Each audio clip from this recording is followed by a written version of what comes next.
Here we discuss inverse trigonometric function।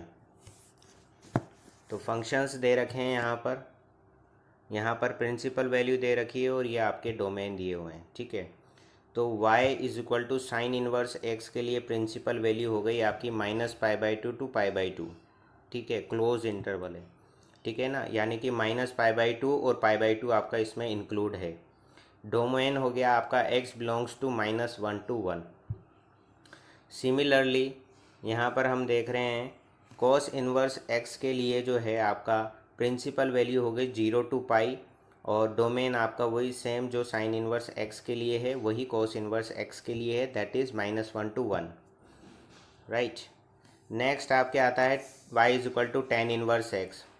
तो y belongs to -π/2 to π/2। ठीक है, open interval है, यानी कि -π/2 और π/2 इसमें इंक्लूड नहीं है। ठीक है, x बिलोंग्स टू r हो गया। नेक्स्ट आपका है y is equal to sec inverse x। उसके लिए आपकी प्रिंसिपल वैल्यू जो हो गई वो हो गई 0 to π क्लोज इंटरवल, और y की वैल्यू जो है π/2 नहीं होनी चाहिए। ठीक है, और x आपका हो गया x belongs to r -1 to 1, that is your domain.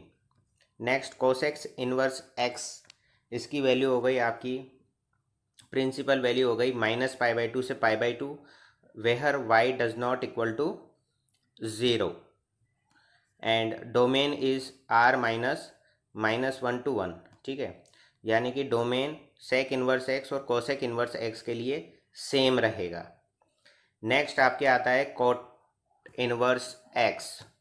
उसके लिए 0 to π हो गई आपकी प्रिंसिपल वैल्यू, जो कि आपका ओपन इंटरवल है, यानी कि 0 और π उसमें इंक्लूड नहीं है, और डोमेन आपका हो गया x belongs to r। Right, so ये आपको इम्पोर्टेंट टेबल है, ये आपको याद होनी चाहिए, प्रिंसिपल वैल्यू और domain of 6 inverse trigonometric function. Next question हम देख रहे हैं यहाँ पे, prove that sine inverse x is equal to x। वे what are possible value of x की क्या पॉसिबल वैल्यू होगी। तो हमने कंसिडर कर लिया y is equal to sine inverse x। ठीक है, इससे हमको पता लगा ये साइन हम इधर लेकर के आएंगे तो क्या आ जाएगा, x is equal to sine y हो जाएगा। ठीक है, अब इस x की वैल्यू हम वापस से यहाँ पर पुट कर देंगे, मतलब इस y की वैल्यू हमने वापस ये इक्वेशन 1 से पुट कर दी। ठीक है, तो y की वैल्यू यहाँ पे हमने रख दी साइन इनवर्स x, तो यहाँ x इज इक्वल टू क्या हो गया, साइन इनवर्स x आ गया। अब हम यहाँ पे जानते हैं कि साइन इनवर्स x का जो डोमेन था वो क्या था, -1 से 1 था। तो x की क्या वैल्यू होगी, आपकी x की जो पॉसिबल वैल्यू होगी वो बिलोंग करेगी -1 से 1 के इंटरवल में, जो कि आपका क्या है, क्लोज इंटरवल है। ठीक है, उसके बाद सेकंड क्वेश्चन है, सेम ऐसा ही क्वेश्चन है, show that the sine inverse 1/x that is equal to cosec inverse x। What are the possible values of x। Right, here we consider y is equal to sine inverse 1/x। Again यहाँ पर क्या हो जाएगा, 1/x किसके equal हो जाएगा, sign y के equal हो जाएगा, और इसको हम अगर साइन रेसिप्रोकल कर देते हैं तो x is equal to cosec y हमको मिल जाएगा। यहाँ से हमको क्या पता लग गया, y is equal to cosec inverse x हमको पता लग गया। अब यहाँ से हमको क्या पता लग गया, यहाँ y साइन इनवर्स 1/x के इक्वल है और यहाँ y कोसेक इनवर्स x के इक्वल है। तो इससे हमको क्या पता लग गया कि साइन इनवर्स 1/x जो कि इक्वल होगा कोसेक इनवर्स x के। राइट, और हम जानते हैं कोसेक इनवर्स x का जो डोमेन होता है वो क्या होता है, r -1, 1। ठीक है, तो पॉसिबल वैल्यू ऑफ x क्या हो जाएगी आपकी, x बिलोंग्स टू इसके हो जाएगा r -1, 1। ठीक है, तो x की ये पॉसिबल वैल्यू हमको मिल जाएगी। ठीक है, find sine inverse sine 2π/3 since 2π/3 is not the principal value of sine inverse x। क्योंकि साइन इनवर्स x की प्रिंसिपल वैल्यू क्या होती है, -π/2 से π/2 की रेंज होती है, तो ये 2π/3 तो इसमें बिलोंग करता ही नहीं है। ठीक है ना, तो हमको पता लग गया कि sine inverse sine 2π/3 is not equal to 2π/3।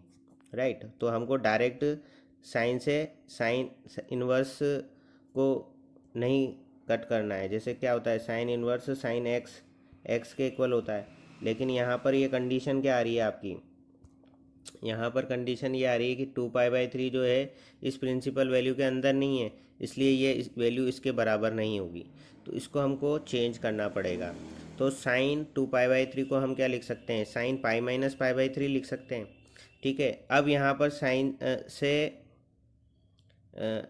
यहाँ पर क्या आ जाएगा, साइन π/3 आ जाएगा।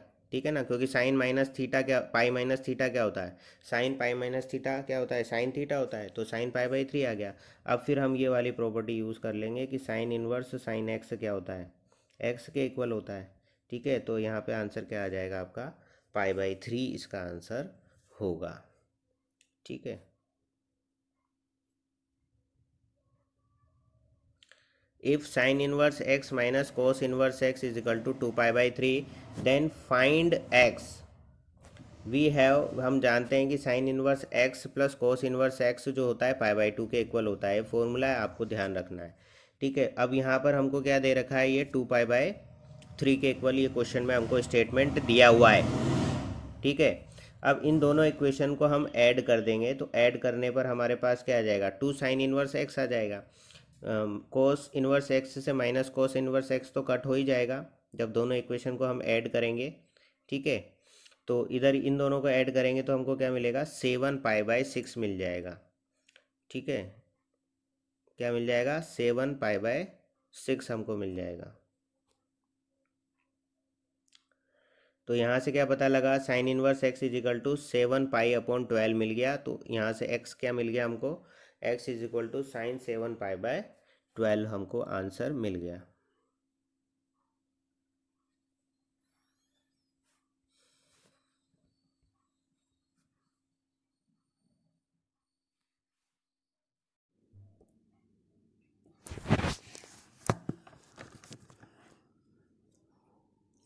Find the value of 2 tan inverse 1/2। तो let tan inverse 1/2 is equal to theta, therefore tan theta is equal to 1/2। अब हम cos 2 थीटा का फॉर्मूला जानते हैं कि cos 2 थीटा क्या होता है, 1 minus tan square theta upon 1 plus tan square theta. ठीक है, ये फॉर्मूला हम यूज़ में लेंगे और इसमें हम tan थीटा की वैल्यू जो है 1/2 पुट कर देंगे, तो हमको फाइनल आंसर क्या मिल गया, 3/5। ठीक है, अब यहाँ से मेरे को तो इसकी वैल्यू निकालनी थी ना, तो यहाँ से हम देख रहे हैं कि 2 थीटा किसके इक्वल हो जाएगा, कॉस इनवर्स 3/5 के इक्वल हो जाएगा। और थीटा की वैल्यू ये फ्रॉम इक्वेशन नंबर 1 अगर हम यहाँ रख देते हैं तो 2 tan इनवर्स 1/2 जो है किसके इक्वल हो जाएगा, कॉस इनवर्स 3/5 के इक्वल हो जाएगा। एक तो ये आंसर हो गया इसका कि ये इसके इक्वल होगा। ठीक है, दूसरा अगर हम साइन 2 थीटा का फॉर्मूला यूज़ में लेते हैं जो कि होता है 2 tan theta upon 1 plus tan square theta. अब यहाँ पर tan थीटा की वैल्यू 1/2 हमने पुट करी तो हमको मिल गया 4/5, यानी कि 2 tan इनवर्स 1/2 किसके इक्वल हो सकता है, साइन इनवर्स 4/5 के इक्वल हो सकता है। ठीक है, क्योंकि यहाँ से सिमिलरली मुझे क्या मिल जाएगा, 2 theta is equal to sine inverse 4/5, फिर थीटा की वैल्यू मैं यहाँ पे लिख दूंगा यही वाली जो हमने इक्वेशन नंबर 1 में कंसीडर करी थी। तो 2 tan इनवर्स 1/2 किसके इक्वल हो जाएगा, साइन इनवर्स 4/5 के भी इक्वल होगा, यानी कि दोनों ही सही हैं। ठीक है, दो वैल्यू हो सकती है इसकी। नेक्स्ट क्वेश्चन आता है, find the value of cot tan inverse alpha plus cot inverse alpha. अब हम जानते हैं कि tan inverse alpha plus cot inverse alpha जो है π/2 के इक्वल होता है, जैसा कि हमने पढ़ा था कि tan inverse x plus cot inverse x जो है वो π/2 के इक्वल होता है। ठीक है, तो यहाँ अल्फ़ा आ जाए लिखा हुआ, यहाँ 2 आ जाए दोनों जगह लिखा हुआ, तो आंसर क्या होता है, π/2 होता है। तो इसकी जगह हमने π/2 रख दिया, तो और कोट π/2 क्या होता है, 0 होता है, तो इसका आंसर क्या आ गया आपका, 0 इसका आंसर आ गया। If tan inverse 3x plus tan inverse 2x is equal to pi by 4, then what is the value of x। ठीक है, तो ये हमको दे रखा है क्वेश्चन में, given that tan inverse 3x plus tan inverse 2x is equal to pi by 4। अब we know that the formula tan inverse x plus tan inverse y, right. So tan inverse x plus tan inverse y that is equal to tan inverse x plus y upon 1 minus x y. ठीक है, तो ये formula हम यहाँ पे use में लेंगे। तो ये फॉर्मूला यूज़ में लेने के बाद हमको क्या मिल रहा है, tan inverse 3x plus 2x upon 1 minus 3x into 2x that is equal to pi by 4। Then इस टेन इनवर्स को इधर करेंगे हम तो टेन इनवर्स पाई बाय 4 मिल जाएगा, और मतलब टेन पाई बाय 4 मिल जाएगा, और टेन पाई बाय 4 की वैल्यू क्या होती है, 1 होती है। ठीक है, तो 5x upon 1 minus 6x square that is equal to 1। फिर यहाँ से क्रॉस मल्टीप्लाई करके इक्वेशन मिली 1 minus 6x square that is equal to 5x। Therefore 6x square plus 5x minus 1 is equal to 0। फिर फैक्टर हमने किए, और फैक्टर बनने के बाद हमको x की दो वैल्यू मिल रही है। x की वैल्यू मिल रही है 1/6 और x की वैल्यू मिल रही है -1, जो कि पॉसिबल नहीं होगी। इसलिए हमारा आंसर क्या हो जाएगा, x इज इक्वल टू 1/6, क्योंकि ये कंडीशन x की ये वैल्यू यहाँ पर रखने पर ये इक्वेशन सेटिस्फाई होनी चाहिए, और ये इक्वेशन तभी सेटिस्फाई होगी जब हम x की वैल्यू जो है 1/6 रखेंगे। x की वैल्यू अगर -1 हम रखते हैं तो ये इक्वेशन आपकी सेटिस्फाई नहीं होगी। ठीक है ना, इसलिए यहाँ पर x की वैल्यू क्या आएगी, आपकी 1/6 आएगी। Next, find the value of tan inverse 5 plus tan inverse 1/5. We know that the property tan inverse 1/x is equal to cot inverse x, right? So we are using this property here. So tan inverse 5 as it is we write, and tan inverse 1/5 that is equal to cot inverse 5. Or we know that the formula tan inverse x plus cot inverse x that is equal to pi by 2. So final answer is pi by 2, right? Next, find the value of cos tan inverse 11 plus tan inverse 1 by 11. Similarly, we can use these two properties here. So we get cos pi by 2 that is equal to 0। ठीक है, क्योंकि यहाँ पे को tan inverse 1/11 की जगह हम क्या लिख देंगे, कोट इनवर्स 11 लिख देंगे। और सिमिलरली यही फॉर्मूला यूज़ करके जो है हम यहाँ पर पाई बाय 2 लिख देंगे, तो कोस पाई बाय 2 क्या आ जाएगा, 0 आ जाएगा। तो फाइनल आंसर आपका क्या हो गया, 0। ओके।